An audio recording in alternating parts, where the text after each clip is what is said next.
One of the most fascinating arguments for God's existence that has captured history's best philosophers' attention is the ontological argument for God from Anselm of Canterbury.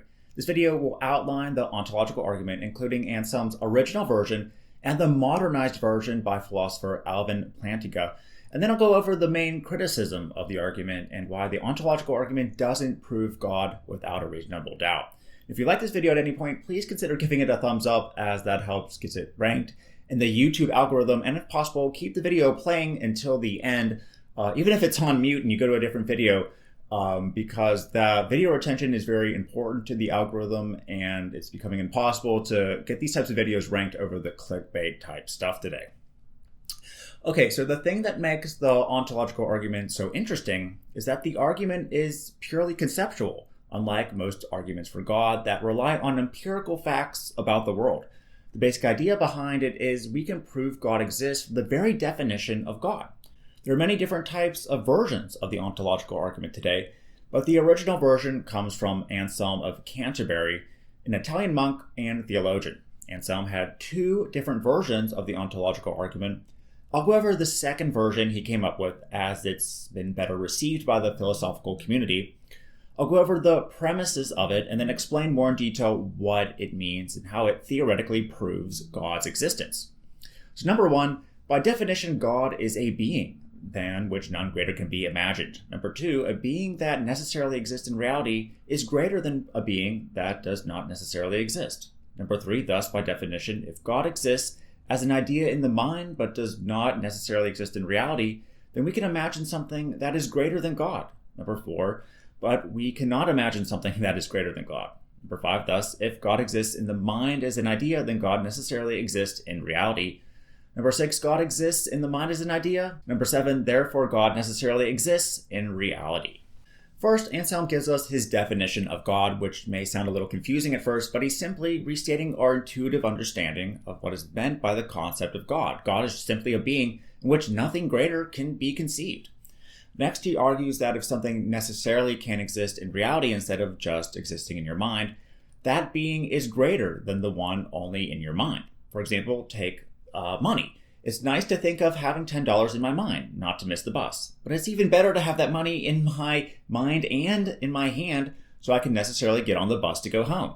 He then explains how we can theoretically think of God. You can imagine a powerful, benevolent being, right? However, you may argue back, just because I can imagine a powerful, omnipotent being doesn't make it real. But remember, God is a being in which none greater can be imagined. An omnipotent being that exists in reality and in our mind would be greater than one just in our mind. We've already established in premise 2, things that necessarily exist in reality and the mind are greater than things just in the mind. Now, a thing that which nothing greater can be conceived cannot be conceived not to exist. And so it must exist. Therefore, God must exist in our mind and reality. Now, that's the original argument in a nutshell.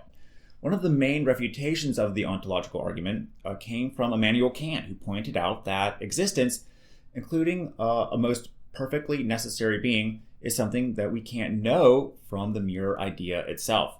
It is not known as a predicate of a subject, and independent confirmation is needed, which none in this case is given. The ontological argument isn't the same thing as an a priori statement like all bachelors are unmarried, even though it tries to disguise itself as that. Imagine it this way. I open my wallet to look for money that I need to get on the bus. I look in and imagine seeing a $20 bill.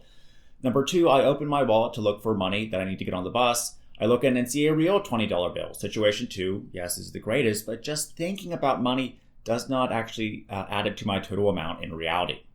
Plus, analytical theologian Alvin Plantinga remarks that the argument is sort of like word salad. It's hard to tell if it's sound, and thus it isn't very convincing to non-believers.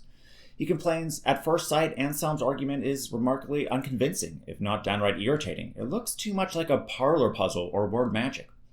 So modern philosophers, including Plantinga himself, have reformulated Anselm's argument using modal logic to make it sounder.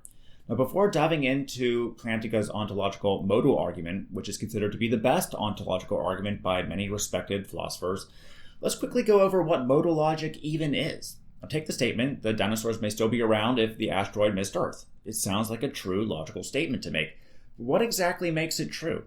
it can't be proven empirically since dinosaurs no longer exist, nor figured out mentally per se by analyzing concepts like 1 + 1 = 2. Or take the statement the USA wouldn't exist if Britain won the Revolutionary War. It sounds like a perfectly rational thing to say, but it's about what the world isn't. It's what makes it seem logically true. Statements like these are called modal statements. The term modality is concerned with possibility, necessity, impossibility, includes what could be the case and what must be the case. Some philosophers believe modal statements are true if the statement can exist in a possible world. What's a possible world? What we call the actual world is the collection of everything there is in our universe or multiverse that we live in. A possible world is a universal multiverse where something different happened from the actual world we live in. Just to be clear, this has nothing to do with the multiverse theory of quantum physics and science. To say the dinosaurs may still be around if the asteroid missed Earth can be thought of as in some possible world the asteroid missed Earth and dinosaurs still exist there. We can use possible worlds and modal logic to prove necessary truths, like God existing, as Plantinga attempts to do. This is how he starts out the contemporary ontological argument. Number 1, a being is maximally excellent in world W if and only if it is omnipotent, omniscient, and morally perfect in W. And number 2, a being is maximally great in a world W if and only if it is maximally excellent in every possible world. Plantinga differentiated between greatness and excellence here. A being's greatness depends on its properties in all worlds, while its excellence in a particular world depends only on its properties in that world. Therefore, the greatest possible being must have maximal excellence in every possible world. This is how he finishes the argument. Number 3, it is possible that there is a being that has maximal greatness. Number 4, therefore possibly, it is necessarily true that an omniscient, omnipotent, and perfectly good being exists. Number 5, therefore by Axiom S5, it is necessarily true that an omniscient, omnipotent, and perfectly good being exists. Number 6, therefore an omniscient, omnipotent, and perfectly good being exists. So he's arguing that a being with this maximal greatness could exist in a possible world. If it does exist in a possible world, then it exists in every world, including our own. He concludes this using a form of Modal Axiom S5, one of 5 systems of modal logic proposed, which states that if something is possibly true, then its possibility is necessary, or it is possibly true in all worlds. In other words, if it's necessary in one world, it's necessary in all worlds, including ours. This is a bit controversial, and we can certainly dive deeper into modal logic, Axiom S5, and even analyze other ontological arguments, as there's many variations of Anselm's original. But I think there's one big problem with all forms of the ontological argument. That is that the concept of a maximally great being is incoherent. So all versions, including the original and Plantinga's, assume God is omnipotent, omniscient, and morally perfect. Plantinga directly states it, while Anselm is trying to prove the traditional Judeo-Christian God. Being all-powerful, all-knowing, and morally perfect all at once leads to contradictions and paradoxes. Even if one assigns the term maximally logical to our definition of God, the ontological argument seems to fail. For instance, if you ask God to create a rock so heavy that he can't lift it, this results in a paradox. Either he's unable to create such a rock, which means this isn't the real God since we can conceive of one greater, or if he can, which means that he's also not the real God since we can conceive of a God that can create something infinitely heavy. Here's another example.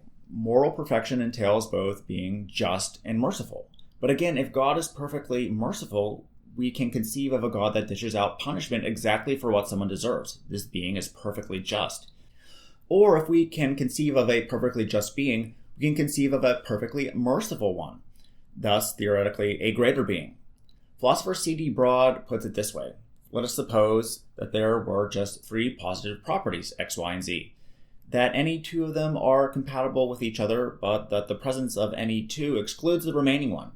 Then there would be 3 possible beings, namely one which combines with x and y, one which combines with y and z, and one which combines with z and x, each of which would be that nothing superior to it is logically possible.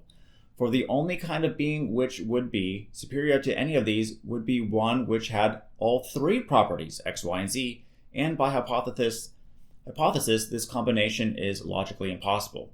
It is now plain that unless all positive properties be compatible with each other, this phrase, a being which none greater can be imagined, is just meaningless verbiage, like the phrase the greatest possible integer.